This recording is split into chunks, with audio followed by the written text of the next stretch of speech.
luno waliwo obuzimbe na ghetto ne bagenda nga bamutaasa. Thanks to the ghetto obuwaayise. This is the time. This is the time. Museveni awumule. Ne bwalibanga alemeddeko. Ne bwalibanga alemeddeko. Paracha. Paracha. Ate ukabuteeko genda paracha. People power. Our power. Lero luno lutalo ye mama. Lero luno lutalo ye mama. Tujago akatongo lutalo banange. Akubani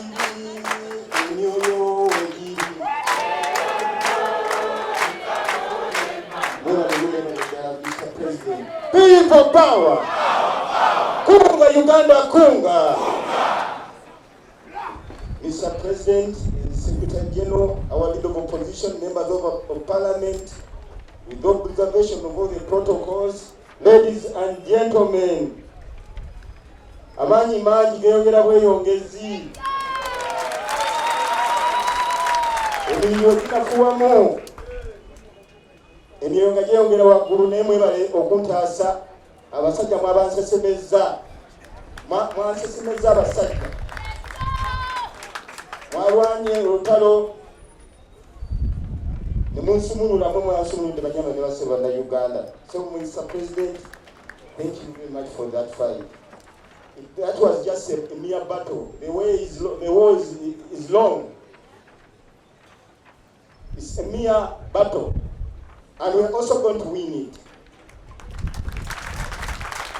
And I want to thank this government that whatever they did here, when they vandalized this place, Muruganda tugamba babbye Lubugo Lubala akyakola ki?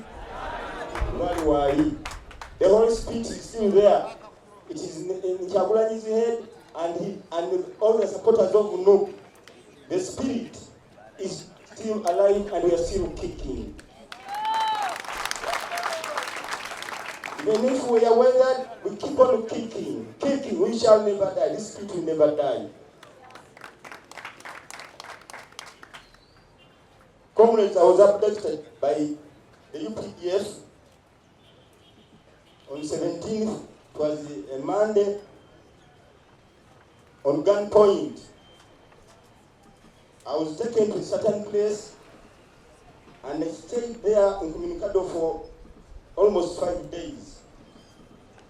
And as all know, those people have been there, I shared the experience. Vananga abantu abaliyo abasibidwa mu ndandalage ekibeera yibannaye abantu abo mbakubire mu ngalo.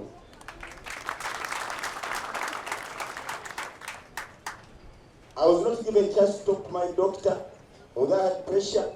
I was not given a chance or any opportunity to talk to my immediate family, my wife, brothers and sisters, my children. I was not given a chance to talk to my lawyer and even also talk to the party leadership. They would not allow me. My face was covered most of the times. I was hit in the chest the moment I reached that place. When I was undressed, something hit me in the chest. As I was trying to bend to feel the pain, someone hit my young man of Mungona. So get into my Zoom. I hit me on the corner.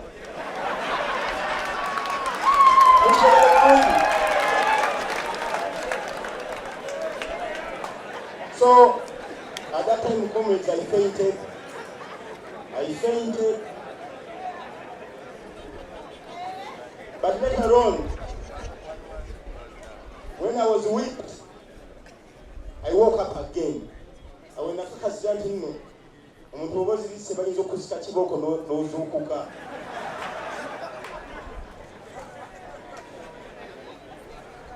was pulled on the floor like a dead body. Someone held my hand and pulled me Later on, I tried to cry to them that I'm hypertensive. They couldn't listen. They kept on whipping me. Then, until a certain woman said, no, let us take a test of his pressure. Then, the test was taken. I had the BP machine being tied on my hand. Then I later on had the woman say, pressure equal due. They asked him how much, what does this show? He said 230. Then I knew at that time I was at my death time. Ladies and gentlemen, this was a very difficult time in my life. My pressure had never risen to that level. In the process of being tortured, the people who were torturing me were men, and they used 2 languages, Swahili and Nyankole, with some not broken Luganda but bent Luganda, because the words were perfect. Claiming to say, why don't you call your principal to come and save you now? Call the foot soldiers. Chapa mguu, then they whip the legs. They say, do you think will Muganda ever take leadership of this country? And that statement really, when they said that, it touched me so much. And my imagination was the hate they had when they are torturing me. However, it is my disease that saved me, ladies and gentlemen. They feared to kill me, because that would be very heavy.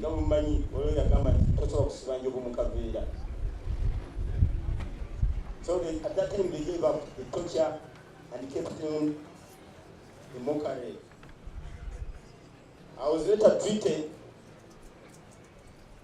When I was taken in a room, they removed my mask and started treating me. But in the process, I had got an injection which made me somehow half sleep. Then I was injected, I was treated.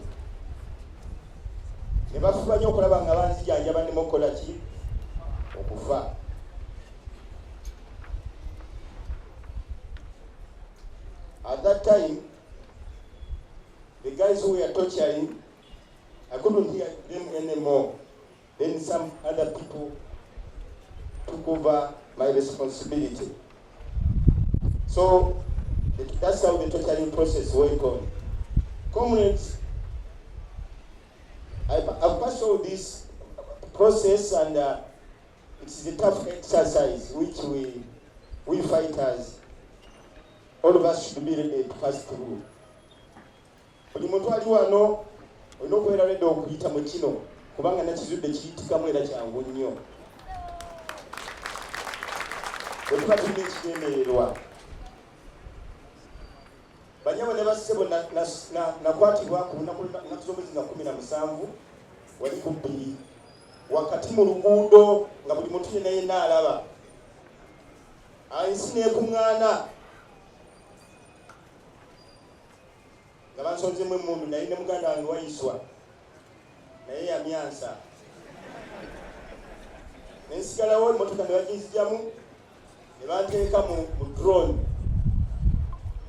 ne bambuga ne bantwala bwe tutuuka wali nga tuli kumpi kutuuka ku Garden City, ne baŋŋamba teekako ekkooti yo nerika n'ekkooti, ne baleeta ekisawo ne bakimbi.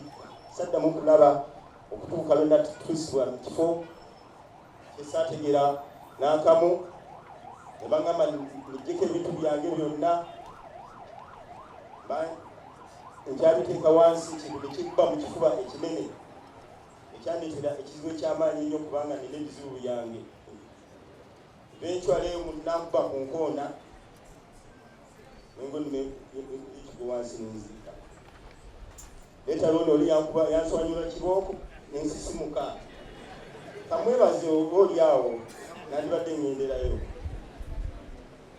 ne bansika ne bantwala ne batandika okunkuba emiggo ebiyitirivu nga bwe bannangira Kyagulanyi akutaasi sigo Kyagulanyi muyita akutaasi kitaba foot soldiers olowooza omuganda alifuga wano n'ebivume ebirala byosobola kuyisa mu kamwa kale oluvannyuma napimibwa pressure yange eri waggulu oza ne batya okunzija mu budde pressure eyo yali erinye 23 nasikifunanko kuba lwe nabeera nga nina obulwadde obufaananako bwe akati ne banzijawo ne bantwala nga bannangira ebigambo. The other one is a torture house really, because they are ready to told their doctors to handle that. Whenever someone is really, tortured, bamutwala ne bamukola ki ne batandikirawo omujjanja bakuba natandika okujjanjabwa ennaku ekiseera ekyo kye namalayo tebanzikiriza kwogera na dokita wange, tebanzikiriza kwogera na family member yenna, yadde mukyala wange, yadde baganda bange, yadde bamemba b'ekibiina, yadde looya wange. There is no formal release that was organized for me. At the time of release, they just pulled me out of the room. When I used to where I used to sleep, then they made me put on that cover again.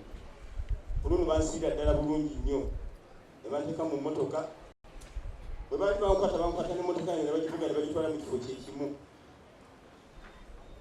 Era mukunta bankasuka bwe ne baŋŋamba va mu mmotoka yaffe, get out.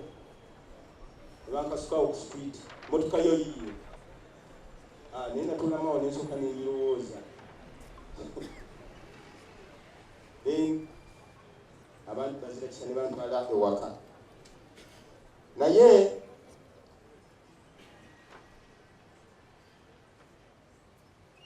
abasajja bano bansisemye ekisinga okunnuma lwakwa mwannaani nti nze manyiddwa ne wali bannaffe ne bakwata abalwanira eyo nga tebamanyiddwa abanyabo ne bassebo. I whispered to someone there ne baŋŋamba wansi eyo waliwo olumuzi nnya zijjudde abaana baffe.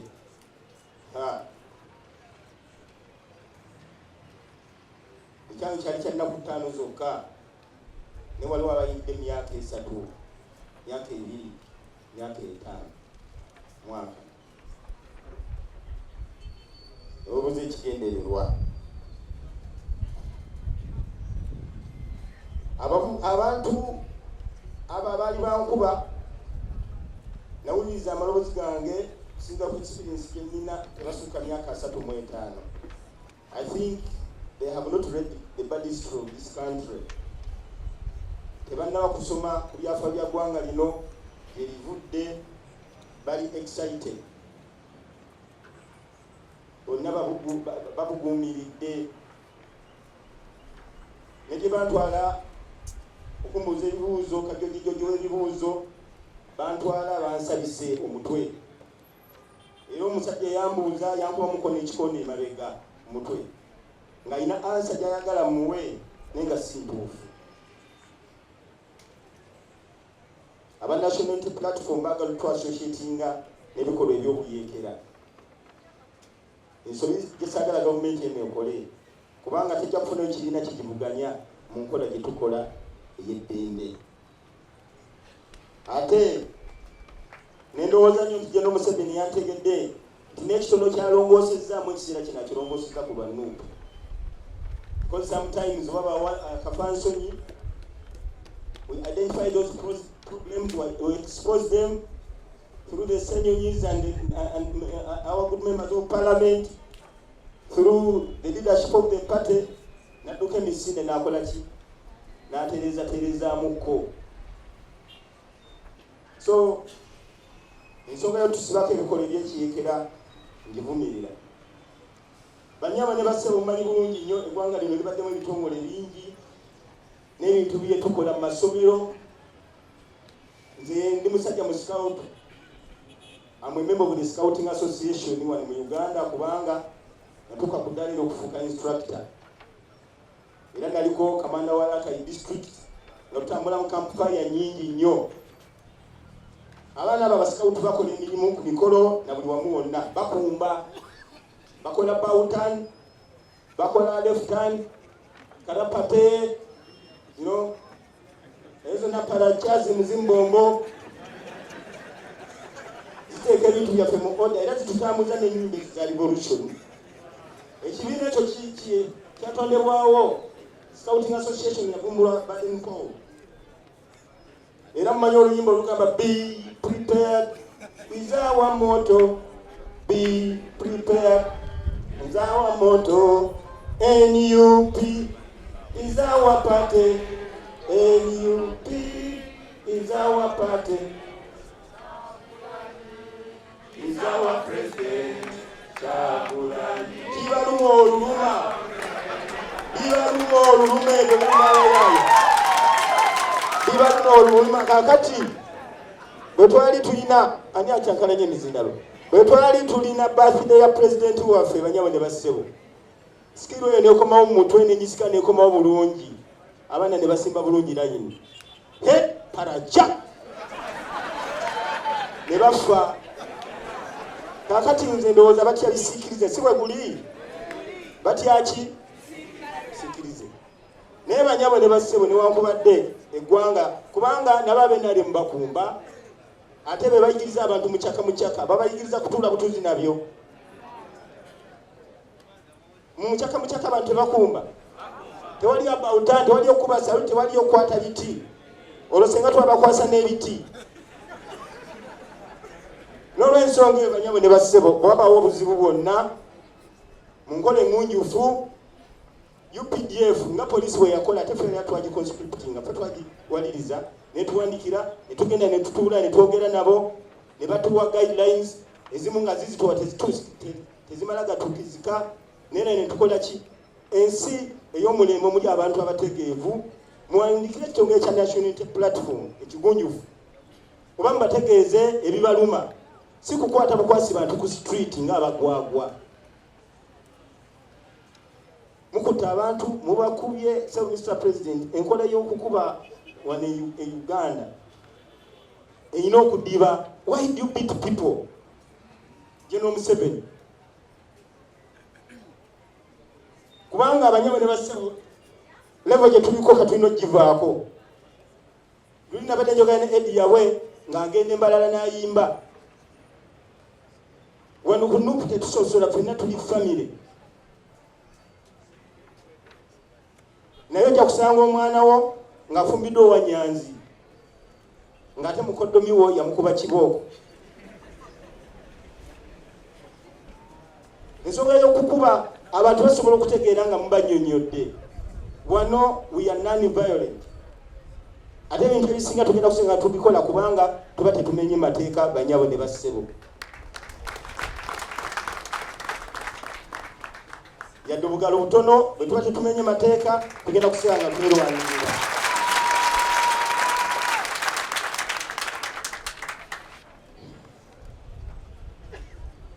Nebaza Katonda kirabika n'ekiseera kyensigazaayo.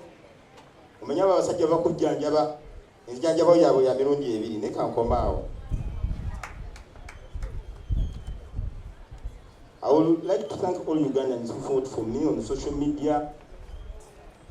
Ababakuma ebyoto ne munsabira Banyabo ne Bassebo nakomyewo era essala zammwe zaakola.